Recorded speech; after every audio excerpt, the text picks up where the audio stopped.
Hello મિત્રો, કેમ છો બધા? મજામાં ને? મિત્રો, જ્યોત્સનાબેનની મહાદેવની કૃપા યુટ્યુબ ચેનલમાં આપ સૌનું હાર્દિક સ્વાગત છે. સ્ક્રીન પર જોઈને તમે સમજી જ ગયા હશો કે આજે ફરી એકવાર ગુજરાતના વિદ્યાર્થી મિત્રો માટે એક નવી ખૂબ જ મોટી ભરતીની માહિતી લઈને અમે આપની સમક્ષ હાજર થયા છીએ. મિત્રો, હજી સુધી જો તમે ચેનલમાં નવા હોય તો ચેનલને સબસ્ક્રાઇબ કરી દો અને બાજુમાં આપેલા બેલ આઇકનને ચોક્કસથી દબાવી દો, જેથી કરીને અમારા દ્વારા મૂકવામાં આવતા સરકારી તેમજ પ્રાઇવેટ ભરતીને લગતી તમામ અપડેટ્સ તેમજ અન્ય અવનવા તમામ વિડીયો તમને ફ્રી ઓફમાં મળી રહે.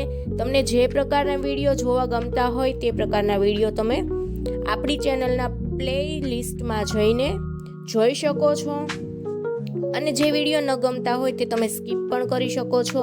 પરંતુ મિત્રો, યુટ્યુબ ચેનલ સબસ્ક્રાઇબ કરવી જરૂરી છે, જેથી કરીને તમને તમામ અપડેટ્સ મળતી રહે.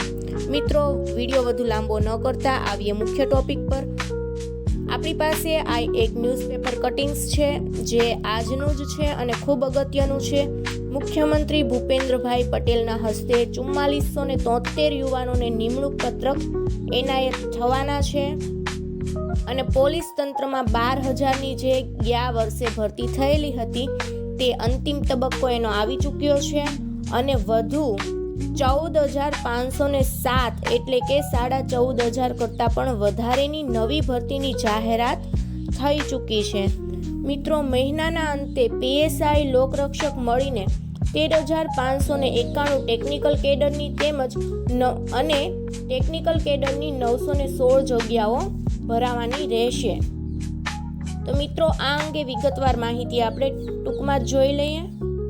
ગુજરાત સરકારમાં અનેક સંવર્ગો માટે ગૌણ સેવા પસંદગી મંડળે સ્પર્ધાત્મક પરીક્ષા થકી પસંદ કરાયેલા 4473 યુવાનોને મુખ્યમંત્રી શ્રી ભૂપેન્દ્રભાઈ પટેલના હસ્તે નિમણૂક પત્રક આપીને સેવામાં સામેલ કર્યા છે.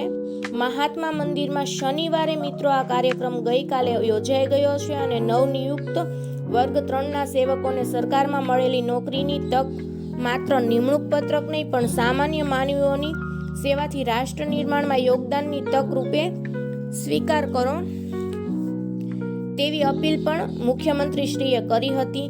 મિત્રો, પોલીસ તંત્રમાં કુલ 14,507 નવી જગ્યાઓ માટેની ભરતીની પ્રક્રિયા જાહેર થશે તેવું તેમણે ત્યાં જ નિવેદન આપી દીધેલું છે, જેમાં પીએસઆઈ અને લોકરક્ષક દળની કુલ મળીને 13,591 અને ટેકનિકલ કેડરની મિત્રો 9,016 જેટલી જગ્યાઓનો સમાવેશ થાય છે. આ સાથે તેમણે હાલમાં પોલીસ તંત્ર માટે ચાલી રહેલી 12,000થી વધુ જગ્યાઓની ભરતીની પ્રક્રિયાનો અંતિમ તબક્કો હોવાનું જણાવીને તેમના નિમણૂક પત્રો પણ ટૂંક સમયમાં અપાશે તેવું ઉમેર્યું હતું.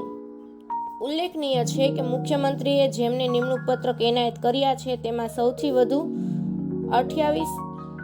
2,828 જુનિયર ક્લાર્ક. મિત્રો, આ જે જૂની અત્યાર સુધીની આ ચાલુ વર્ષની ભરતી છે તે અંગેના છે, જેની વિગત આપણે મને વધુ અગત્યની નથી લાગતી. અને સાહેબના જે શબ્દો છે તે ખરેખર સાંભળવા જેવા છે, અને સંઘવી સાહેબ શું કહે છે તે જોઈ લઈએ.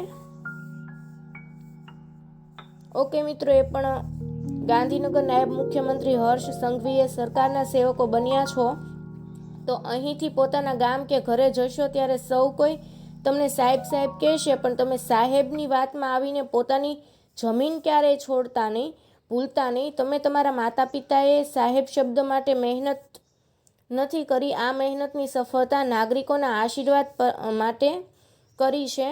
જે દિવસે સાહેબ શબ્દમાં પડી ગયા, ટૂંકમાં મિત્રો, આપણને સરકારે જે તક આપી છે, જનતાએ જે તક આપી છે તેને 100% આપણે સાર્થક કરવા માટે આપણે આપણી જમીન, આપણું વજૂદ, આપણી ફરજ ભૂલવાની નથી અને 100% નિભાવવાની છે. જમીન સાથે જોડાઈને જ આપણે કામ કરવાનું છે, અને દેશની ઉન્નતિ માટે કામ થાય તે માટે સંપૂર્ણ પ્રયત્નશીલ રહેવાનું છે. તે માટે સંઘવી સાહેબે પણ આહવાન કર્યું છે.